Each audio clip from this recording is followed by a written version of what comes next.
music terms, but now even classical music has been written for this instrument, and our next piece is written by the modern Ukrainian composer Oksana Gerasimenko, and it's called Confession.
modern Ukrainian composer as well.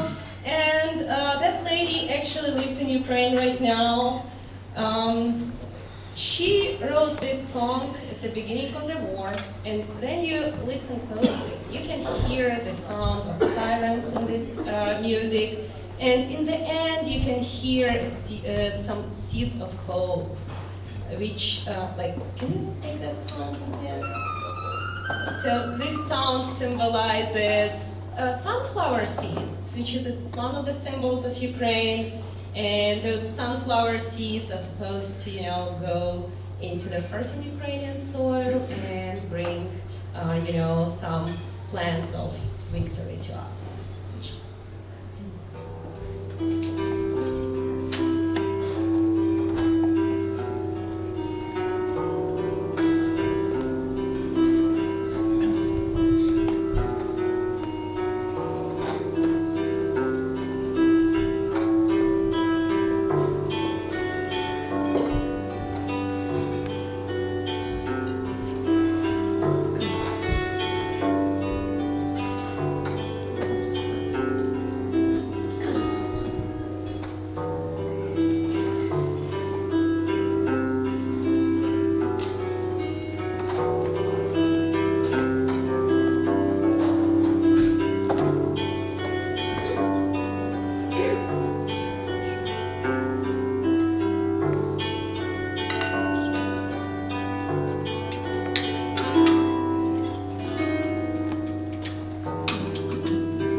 That was beautiful. I'm awestruck. Thank you to Ludmilla, and wow, just amazing. As you know, I'm Emery Morse-Trigger, and I went to Ukraine in '98, fell in love with the Ukrainian people, and was amazed at how much they loved their freedom, how much they were determined to stay free and not fall back under the Russian thumb. That was my last interaction with Ukraine until February of 22. I was, when Russia invaded Ukraine, that February 24th, I was upset, and I decided I wanted to do more than just whine and complain. I go to the top of Stone Mountain every morning and I pray. And I was up there in May, and I asked God, help me out here. Give me something I can do for these people. I didn't know anybody in Ukraine. No connection at all. God basically, that day, I was asked by Chris Brand, the president of FODAC, which stands for Friends of Disabled Adults and Children, if I would like to escort a shipment of medical equipment that was organized by Radu Zernovu and his dad in Romania, along with Olha Palachuk, also known as Florence Nightingale. Chris Brand asked if I'd like to go with this shipment. I said, here I am, send me. So within a month, I found myself in Ukraine with the shipment that you saw up there earlier on the video, basically going in through Romania, driving across the border, and spending time giving food and supplies to refugees. Then I met Florence Nightingale in Cherkasy, and she basically showed me her hospital operations, and I talked to the 65 Rotary Club presidents. Olha is one of the leading Rotarian bosses in Ukraine. Incredibly well organized, very efficient people. They are determined to get the job done no matter what. And I came basically across the country and in fact, Olha fixed me a picnic dinner in the train car. And I'll never forget that I was there with three other Rotary. three other, we were in separate cars ultimately, but we were going from Kyiv over to Ivana Frankovich, and I'm pronouncing that way off, but it was quite an expedition. And then I was driving through the Ukraine farmland, and as I was driving and looking at all of this and talking to these incredible people, I just said, what can I do? And it was there that I said, I'm going to do whatever I can. I'm going to go back, I'm going to start a nonprofit and work to raise money to send them more equipment. Medical supplies, that's what we were starting out with. And so we partnered with Fodak, and Amanda Brown Olmsted, ABOA, basically came up with the whole theme, the logo, all of our literature, and helped me tremendously from the beginning. And I have to say, she kept this going all the way through thick and thin. And we began raising money, and we were successful. And we continued working, and basically every month, every time we could get a donation, it went to different kinds of equipment for the incredible Florence Nightingale in her hospitals. The first shipment went to 14 different hospitals. It included incubators for newborns, where they can pick the incubator up and take it to the bomb shelter in the basement. It included surgical drills that allow a surgeon, you saw a picture of him up there, the lead surgeon in Kyiv, the main hospital there. And I was there in the midst of this surgical team, and they had tears in their eyes to be receiving this expensive equipment that allowed them to piece together people's bones instead of just deciding whether to amputate at the arm, either at the elbow or the shoulder. And that's what it meant. Where do you chop the leg off if you can't put it back together? So her equipment and Radu's family connections, and we basically were working with the Rotary Relay, basically working with Rotary clubs here through Fodak, sending equipment over. Chris Brand, Fodak, just amazing. We got discounts from everybody. We pinched pennies. I mean, we got free shipping from UPS to the airport, and Delta gave us great deals shipping stuff over. And a lot of things fell into place, and the man upstairs really helped every step of the way. In the fall, we began, in fall of last year, we began working with Ken Ward, and you're going to hear from Ken, and delivering other supplies, and you'll hear about that. But I want to introduce John Daniel, the co-founder of Progenicare. And John actually went to Ukraine just recently and worked with Florence Nightingale and trained a large number of doctors there on the use of their supplies. And John, here you go. Thank you. Podium over here.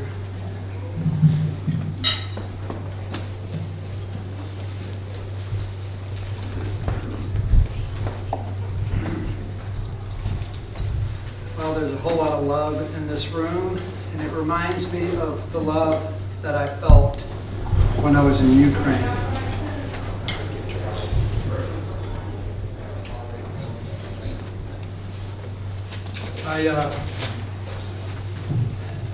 It was an amazing coincidence when I was introduced to this group. It was just one night at our friends and neighbors, Pat Mitchell and Scott Seidel, that they were hosting an event for a group, and in fact the Minister of Health from Rwanda, who happened to be the Vice Chancellor of the University of Global Health Equity, which is part of Partners in Health, co-founded by the late Paul Farmer. While we were there, I gave a small talk about Progenicare Global, our company, and our movement, which was called Caring Access. And at Progenicare Global, we make a wound care product and developing new wound care products. But Caring Access is about giving access to people in the United States and around the world that either are underinsured or just don't have access to quality wound care. So in my short talk there, that's where I met Amanda Olmsted. She came up after the talk and introduced herself and said, "Hey, we got to talk." She goes, "I think you guys could do a lot of help and a lot of good in Ukraine." So we said, well, and she asked if we were interested, and I said, of course we're interested. I want to make there's so many people I want to thank, but I really want to thank Laura and Bert Jones, sitting right here. If you have not met them, they are angels, they are humanitarians, and they do so many great things for the world. And so I went back. Bert is also the chairman of Progenicare Global. And I went back to him after I met Amanda and I told him all about what happened, and he said, "Let's support Ukraine." So from that day, I met Amanda, introduced us to a whole group of folks, including Emory, Chris Brand, and many of the local Atlanta Rotary clubs. And off we went. The next thing you know, we were on a Zoom call, and that's when I finally met Dr. Olha. So that was around late October, and from that point on, we started planning. So it took a while because it wasn't just let's pack our bags and go. We had to get certifications, registrations, special certificates, a lot of back and forth. Ukrainian translation. Ukrainian translation, yes. Very difficult task. Yes. So Dr. Olha was just incredible in the preparation for this trip. And then we finally we honed in on some dates of when we would go over. And at that point, we got our tickets, and we had all our certificates and everything, and packed our bags, and we went over with about $4 million worth of products, including a like-minded company that made a very complimentary product that helps wounds as well. Works great. We did a small clinical study in the U.S. before we went over. So both of us went over. We flew to Romania, and then we were picked up by Rotarians in Suceava, and that's when it began. We drove over the border into Chernitsky, and then we drove to Ternopil, and that's when the adventure began. Most of my career I've been in the operating room. I've seen everything in the U.S., mostly health-related issues, but I've always been interested in any kind of surgery. If I could see the schedule, I would love to see. I just wanted to learn more and more. Brain surgery, spine surgery, you name it. But of course, I knew I was going to see things over in Ukraine that I'd never seen before. And so I tried to prepare myself, but as much as I tried to prepare, I wasn't prepared. Anyway, Dr. Olha, she took us around, and in 6 days we visited 12 hospitals. We trained surgeons on our product. We have a unique keratin product. This is just a 10 by 10 patch. So it's different than anything else in the world. It heals wounds so incredibly. It heals burns, trauma. Again, in the US, it's usually health related. So we knew it would work and help people in Ukraine. But when I got there, the doctors greeted us, the people, the Ukrainians are just people that show strength, hope, love, hope. I got to the first hospital and we talked. We went over some of the protocol, how things work. Then I remember walking into this room and just seeing patients that had been destroyed, blown apart by man. Young people. I have 18-year-old twin boys and a 20-year-old daughter. I walked into this room and had tried my best to stay stoic. And we started treating these patients. Most of them had lost their arms and legs. Many of them's faces were blown off, jaws were missing. It's just a picture that I can't ever get out of my head. But we treated them. We did the best we could on each and every patient. And then we moved on to the next hospital. One of the things that was most impactful to me was there were different stages in the hospital. The soldiers that had just arrived, the ones that had been treated and were halfway healed, and then those that were almost recovered. But I went room to room. Well, it started off with one room, and I went into a room. I remember there were 5 guys in there, and when I walked in, and my colleague, Chris Perkins, we walked in and they just kind of popped up and they looked at us and I saw this look on their face, and it was incredible. And they just had so much hope, and they smiled. They were so happy to see us there. They wanted to kind of shake hands and high five, but their demeanor, their look, their pride. And what was amazing is they were all just about to be healed. And guess what? They were going to go back to the front line. That's how proud they are of their country. That is the Ukrainian culture that I saw.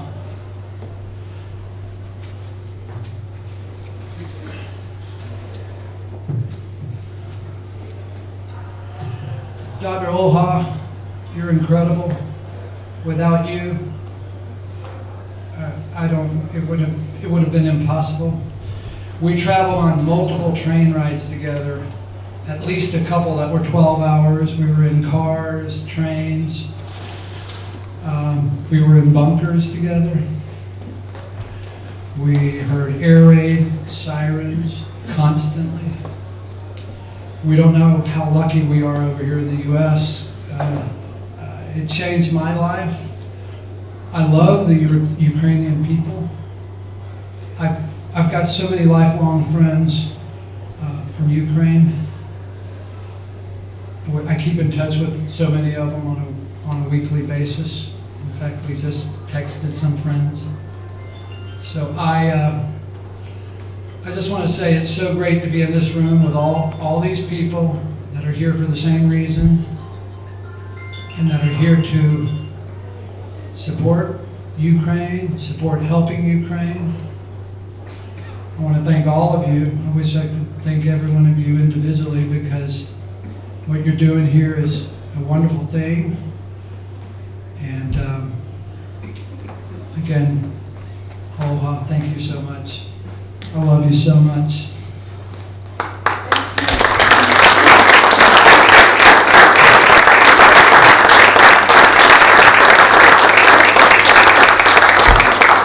Aloha's my real hero. I mean, she's truly is a hero. She's so brave, and she's.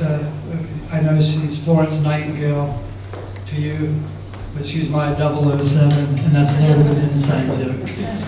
And that's her medical number is 007. So she is 007. So thanks again. I think we have a short video now.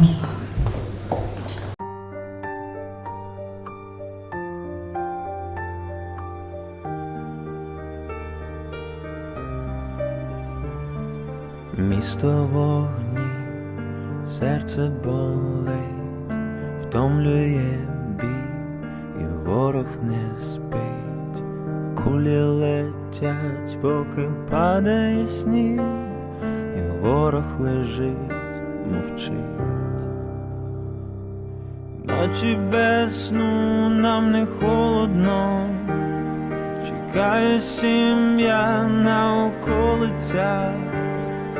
Разом ми всі переможемо, це наша рідна земля. Хай буде весна, там, де ми стоїмо до кінця, і нас не зламає війна, наша віра єднає серця, Україна навіки жива.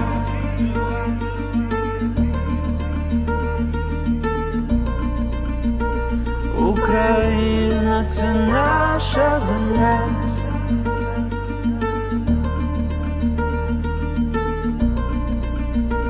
Україна єднає серця.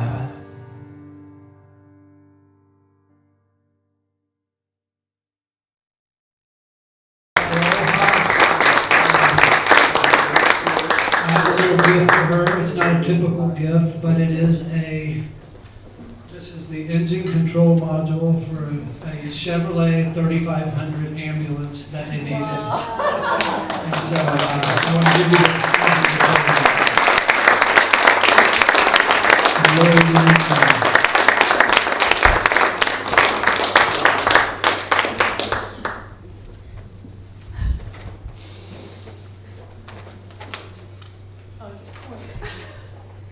Don't cry. So emotional moment. Sorry for my ears and my eyes. Thanks, John. We really became friends together with him, together with Emery. Emery and John, one of our foreign ambassadors, because they promote Ukrainian projects for humanitarian aid. And thanks to them, to your help, we really built a great team.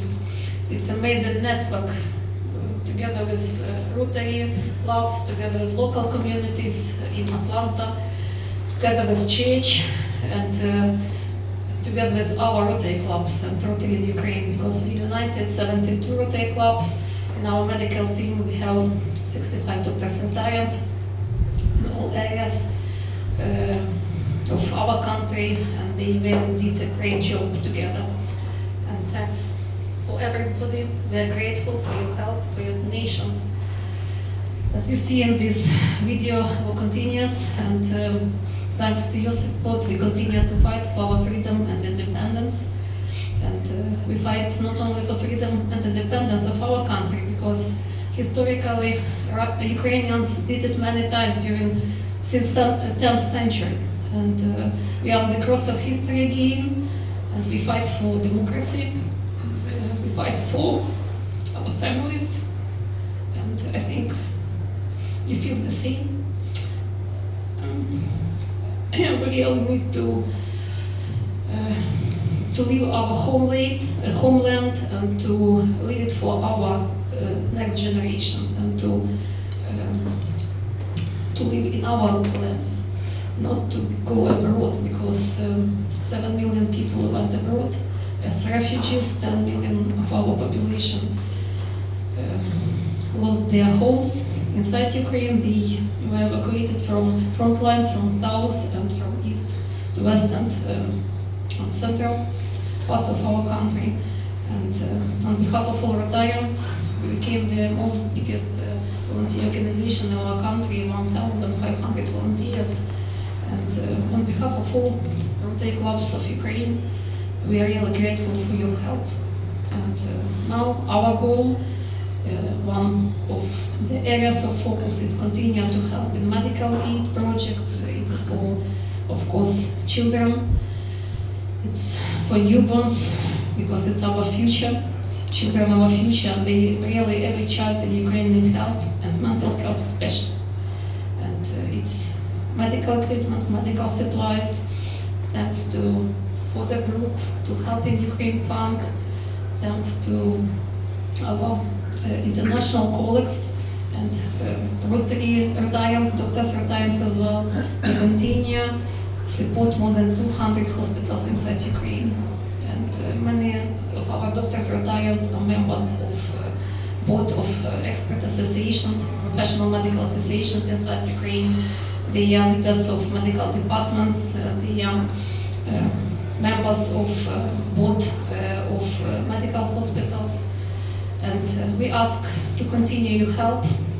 For newborns, we need baby incubators, heating tables. For wounded people, we need medical supplies. 3 more sets of cranial tones, because too much people receive paratrauma. It's really difficult situation, and we could bought with the help of Disaster Relief Rotary Fund only 5 such sets, and 2 sets with the help of donations of Rotarians from Evanston, from Chicago, and need 3 more.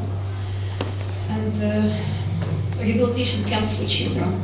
It's really very important reason, and we provide several types of such camps. Weekend camps for children from family refugees with moms, holiday camps during winter, summer, spring holidays. The most difficult type of camps is for children who lost parents, really. But we try to give them our home, our love, try to return to their childhood. War continues, and only with your help and with your support we could win, and we could continue our fighting of freedom and independence. Thank you so much.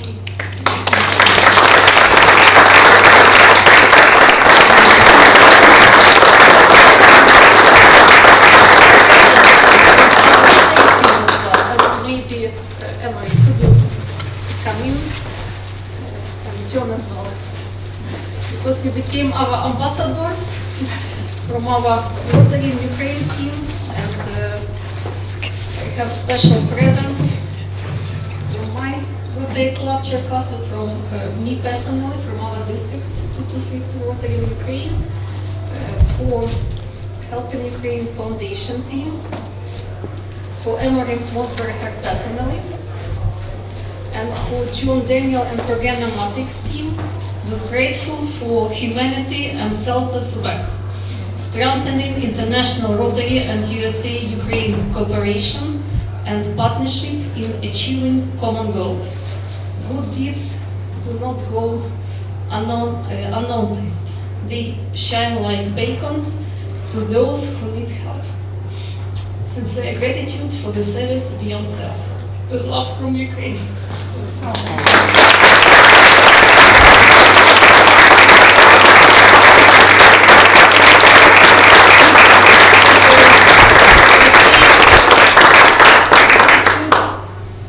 For you, John, for you, Emery, and for your teams from our district governor, Veron Green, and from our district team. Wow. Yes, and small present for your team, for Helping Ukraine Fund, and for everybody, because it's a special embroidery from Tilizenko Fishing House. It's from Cherkasy. Cherkasy is the ancient Cossack part of our country. Tilizenko Fishing House is the family embroidery house of secretary of our club, Olesya Tilizenko, and it's in one piece, only specially for this event. Yes, it's very symbolic because you need to open, sorry, the time for this. It's maybe ladies with bandura and this. No, and maybe you help me and song this song. Козацького роду нема переводу. Каміль, козацького роду нема переводу. We have ancient Cossack song about our Ukrainian generations who fight for freedom and independence. And this special symbol, Cossack named Mamai, yes, козацького роду нема переводу. Козацького роду нема переводу.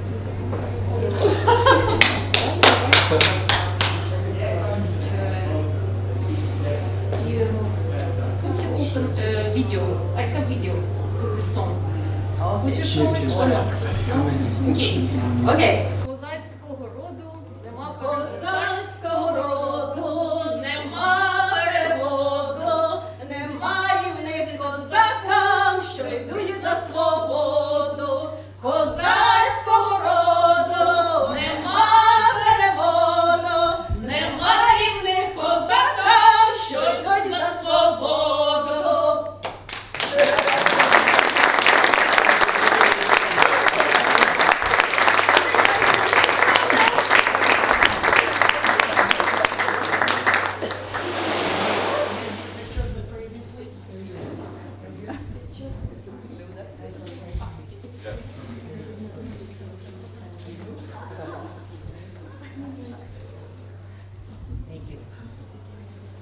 Whoa. Wow. Wow. Thank you. Thank you. Thank you. Thank you, Florence Nightingale. You never cease to amaze me. I mean, that was beyond all possible expectations. Thank you. And this is just amazing. Thank you. With I- ancient instrument, bandura. Yes. Yes. Thank you. I want to thank Dan and Nancy Robitel for hosting this event. You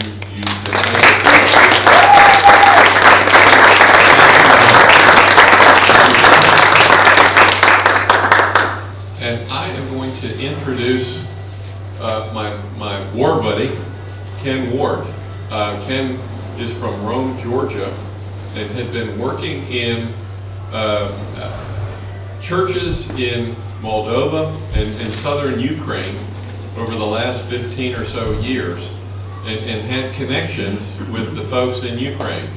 Chris Brand, the head of FODAC, has a connection to Ken Ward, and suggested that it might work for us to help the folks along the war front in addition to helping to supply the hospitals.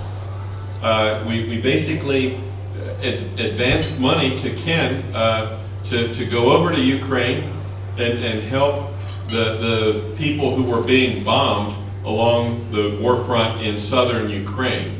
And Ken came back and was sending us pictures that were beyond belief of houses with half of the house blown off, and his volunteers working to put plastic on these houses, install wood-burning stoves, and distribute. And he found sources for the stoves in Odessa where they were fabricating them in the shipbuilding yards. He found a great deal on really thick blankets. I think they were either Moldova or Romania. And then we began working on generators, getting generators installed, as I mentioned earlier. And I want to bring Ken up here to tell a little bit about what he did and give us his thoughts. Ken Ward.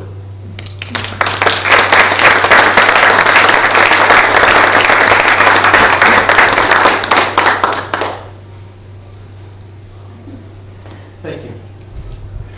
And I can't believe I don't have a Snickers everywhere we went, Ken would give Snickers bars to people. And I'm not a big Snickers bars, and we always had a supply of Snickers bars for all people who had to check you in through customs. Snickers bars, and it really made a difference in a lot of cases, and I'll never forget it. And we were in a lot of unusual places. One night we were in a hotel that was half blown apart, no hot water, no heat, and it went downhill from there. But that was normal for Ken, and he was determined to accomplish the mission. So there's the microphone back there.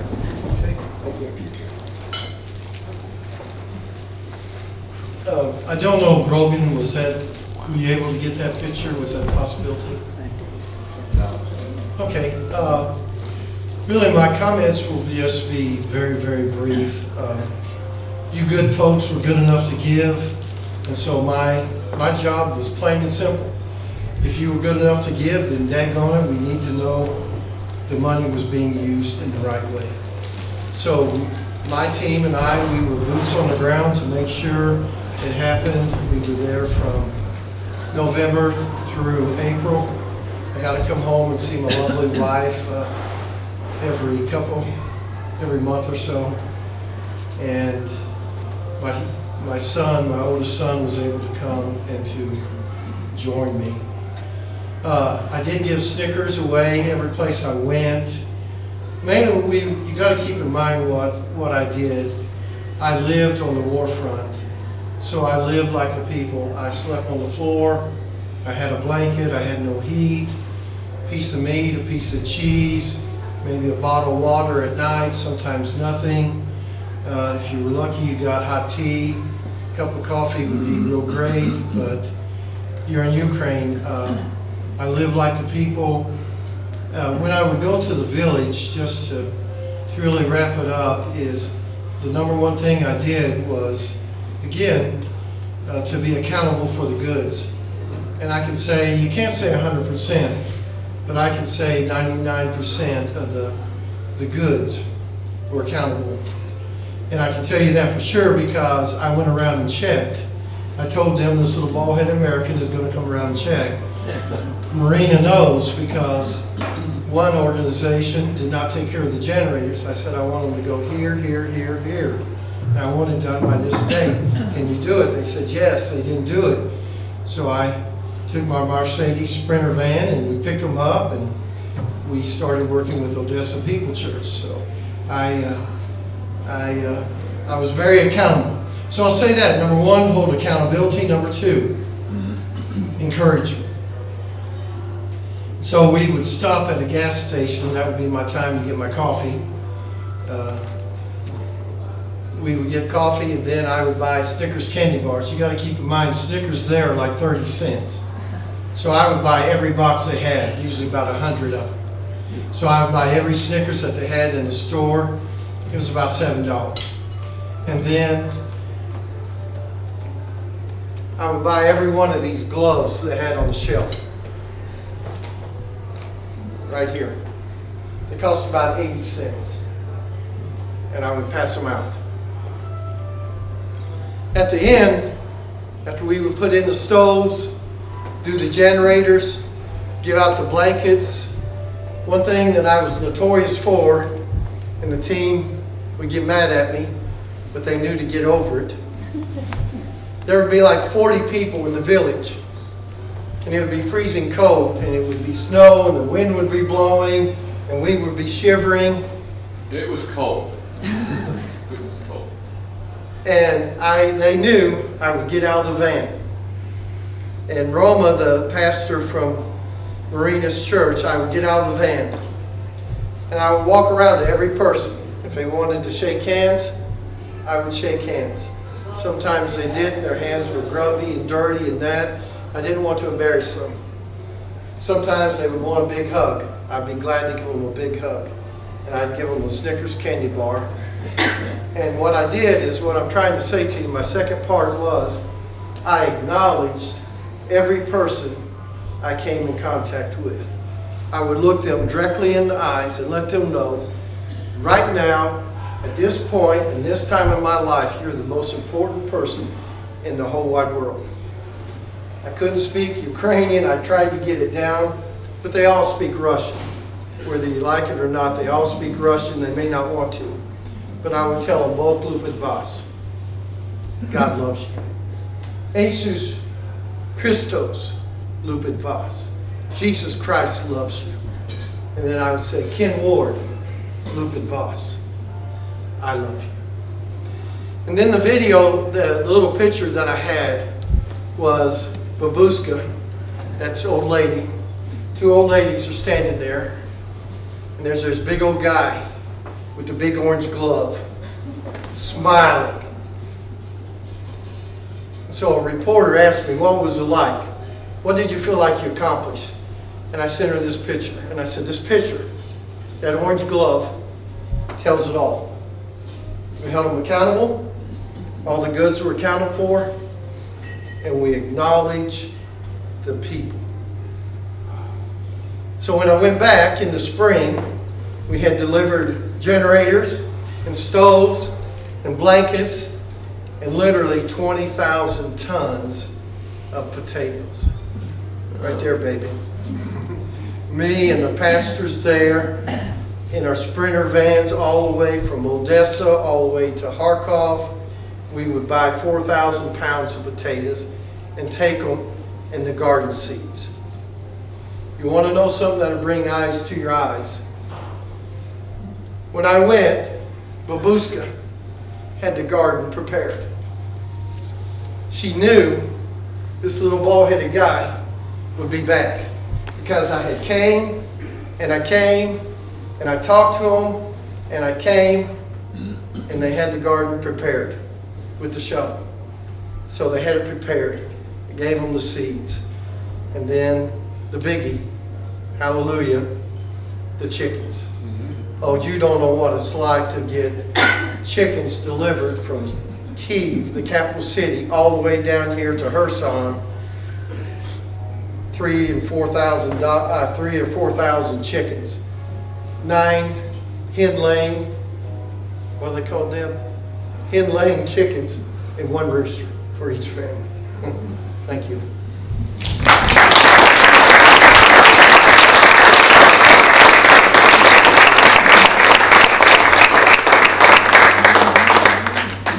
Thank you. In case you don't realize it, he's the real deal. The venture with him was the experience of a lifetime. Now I'm going to interject Radu Zernovu here. Radu wanted to do something for the people of Ukraine. Radu is from Romania, and his dad is friends with Florence Nightingale, and I'm going to let him explain how this evolved, but it's because of Radu and Radu Sr. that we're sitting here.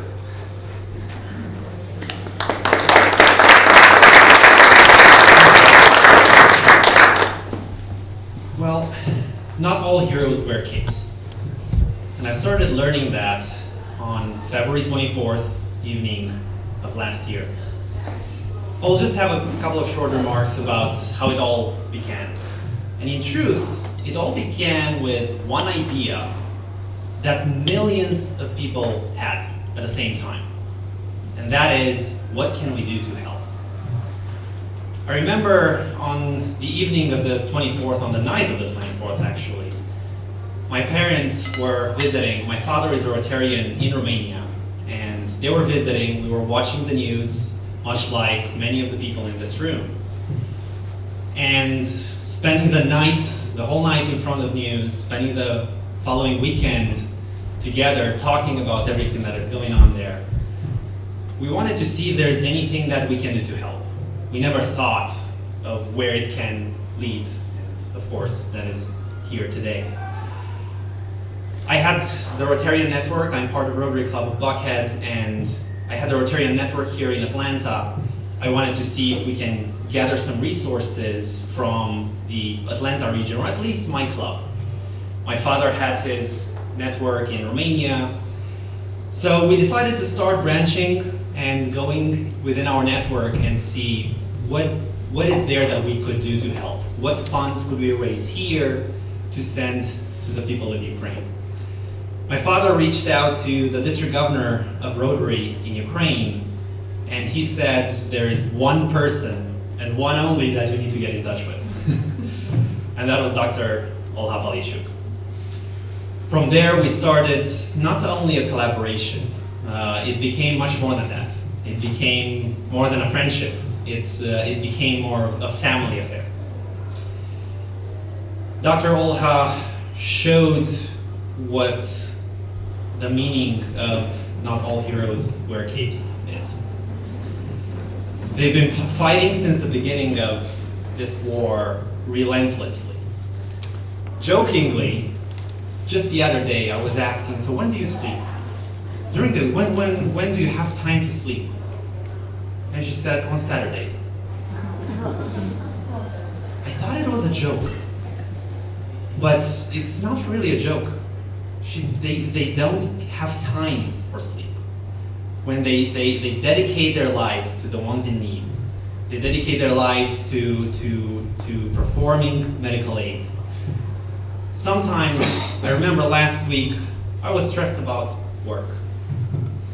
And talking with Dr. Olha, under the air raids, under the sirens, not only that she's not going into the bunker to shelter herself, they're continuing surgeries. They're performing, they need to perform at their best for the people in need. And that is what, for me now, means, or the meaning of the saying, not all the heroes wear capes is. From there, as I started talking through our Rotarian network, I had the great pleasure to get introduced with Chris Brand. Emery mentioned he works with FODAC, Friends of Disabled Children and Adults. His efforts were relentless as well. Someone tens of thousands of miles away from what was happening there dedicated the better part of almost 2 years now to trying to gather medical supplies, medical equipment, and to have it distributed within Ukraine. From Chris, Emery already mentioned, I had the great pleasure of getting contact with Emery during a day of May when he volunteered to actually go with a shipment of medical supplies into Ukraine. I was thinking, who does that? What a good heart could a person have to risk, at the end of the day, to risk their lives to make sure that these shipments are getting to the people in need. And from there, it's all history, and it's a history that has happened, is happening, and will continue to happen, not only until this war is over, but also past that. Unfortunately, the needs of Ukraine, the medical system, and not only the people from the front line, the displaced people, the needs are still as grave as they were at the beginning. They will continue to be as grave as they were at the beginning. And once the conflict passes, there will be a need for rebuilding. I'm just hoping that that stage of our assistance is coming soon. Until then, Slava Ukraini.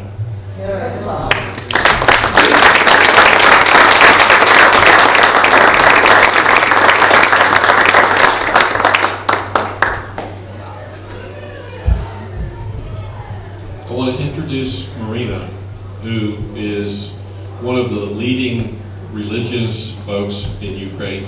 She is the brains that makes things happen in the Odessa People's Church that has 26 branches, 26 churches along the war front. They were introduced to me by Ken.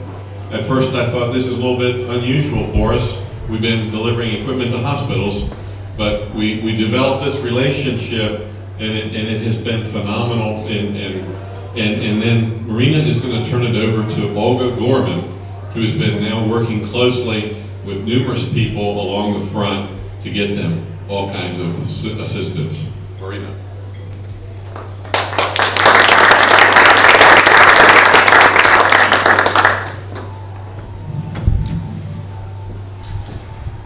I'm very happy to be here. It's an honor for me to be a part of this meeting. And I'm just sitting and thinking how amazing you are. I do it for my country and my people. And you do it for my country and my people.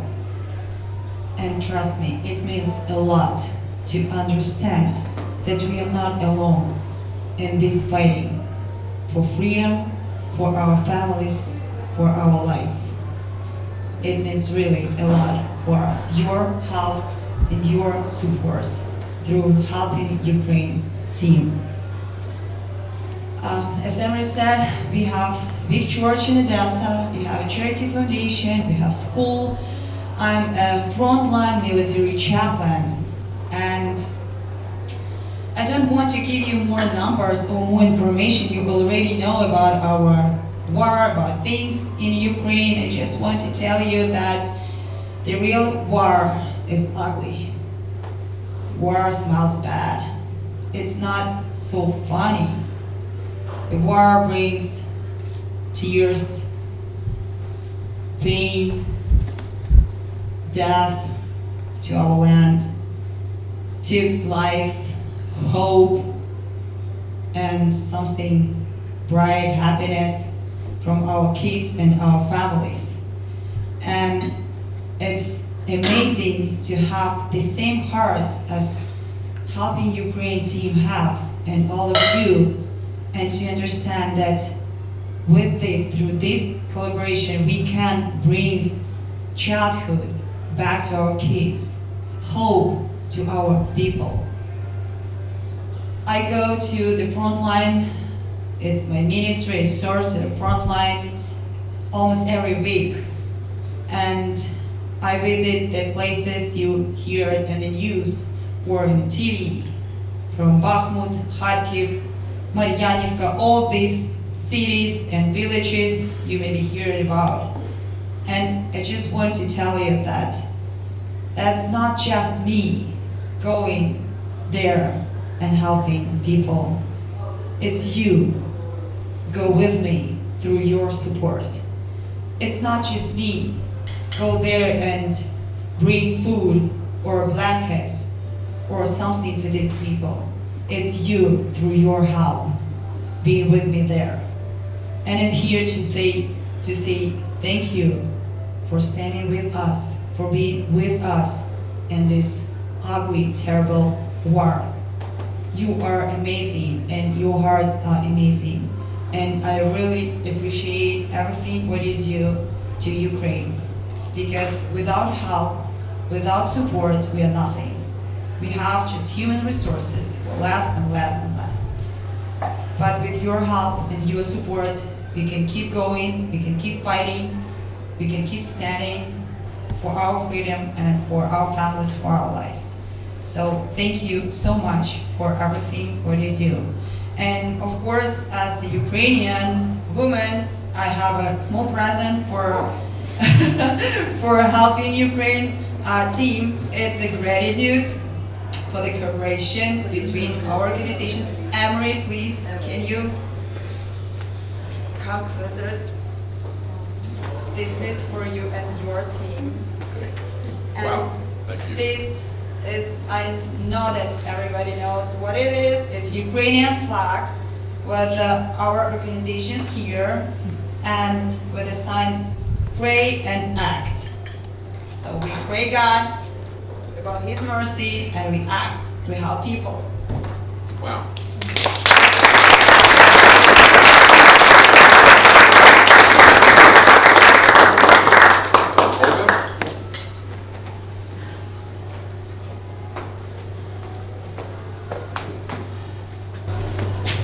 I'm Olga Borman, and I have been in USA 2 years and 2 months, and I learned a lot.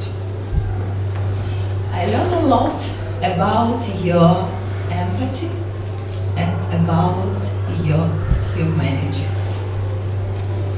And our Ukrainian community of Atlanta, and you see today Ludmila Zapuchlyak, she's here, she's our singer.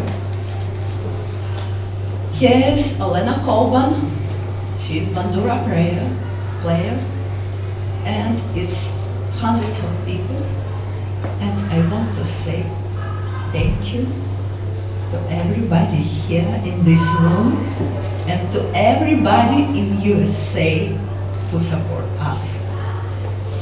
I'm speaking from my heart, and I'm speaking from all Ukrainians around the world. Thank you.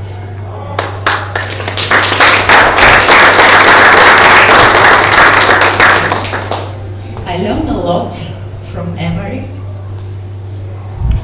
Love is to do something. And he said at the first day when I met him, we are not here to speak about. We are here to do something. Let's do it right now. And I would say thank you one more time to my husband. He's here. He's with me 2 years and 2 months, and he asked me one day, at what day you will step away? I think we don't have this date right now, but with you, we can do a lot. Emery pointed 3 main directions for helping Ukraine US. First is kids. Second is refugees. And third, how we can help people in liberated areas to start their life. And when Ken and Marina has been in these small villages next the front line, and though they were delivering seeds and chickens, I understood we are doing a lot here because this is a life. Seeds and chickens, they can grow their food and they can feed their families. We have 10 projects right now, and we ask you to support us. And one of these projects in Marina Church is to help kids to recover. I don't know how they can recover, but they will because they are young.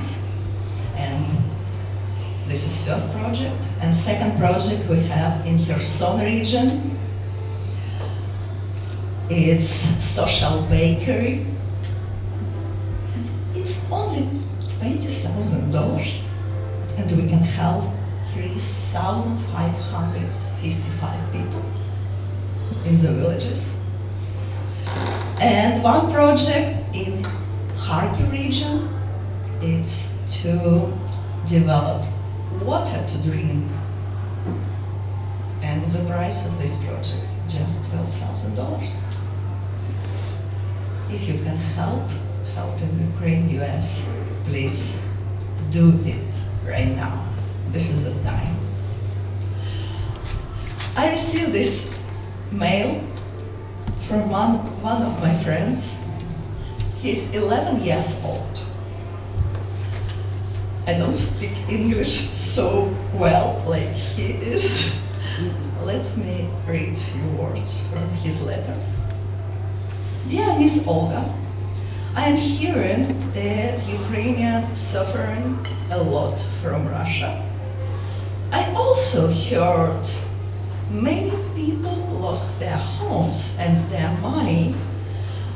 It is too terrible to even imagine that separate from their loving families. It's so horrible. It is also very depressing Some might never see their dead again. Many people are moving away from the capital of Ukraine. I'm so sorry that no other armies can support you or have you back. I do really want USA to help so that Ukraine could help us when we are in trouble. He's 11 years old. It's long mail, and at the end he said, God is with Ukraine, and we are with you. You are not alone. Thank you very much.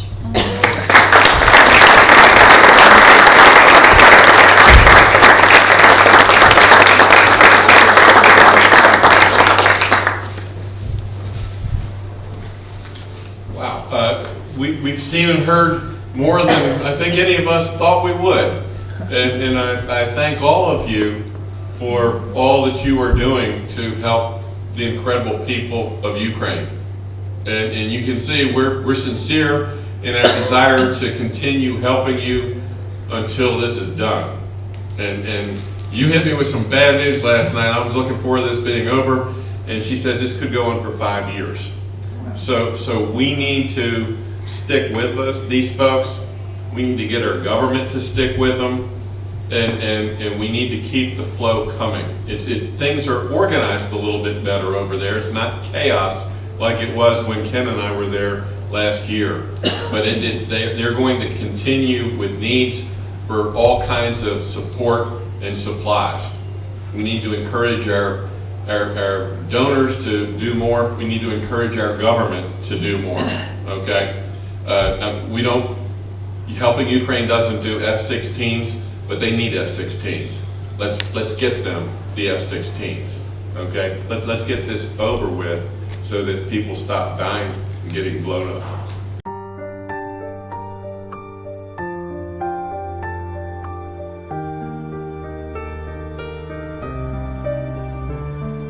Місто вогні, серце болить, втомлює бій, і ворог не спить. Кулі летять, поки падає сніг, і ворог лежить, мовчить. Ночі без сну нам не холодно, чекає сім'я на околицях. Разом ми всі переможемо, це наша рідна земля. Хай буде весна, там, де ми стоїмо до кінця, і нас не зламає війна, наша віра єднає серця, Україна навіки жива.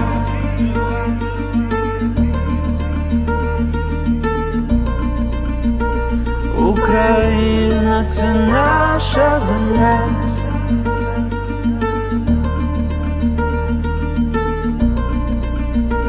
Україна єднає серця.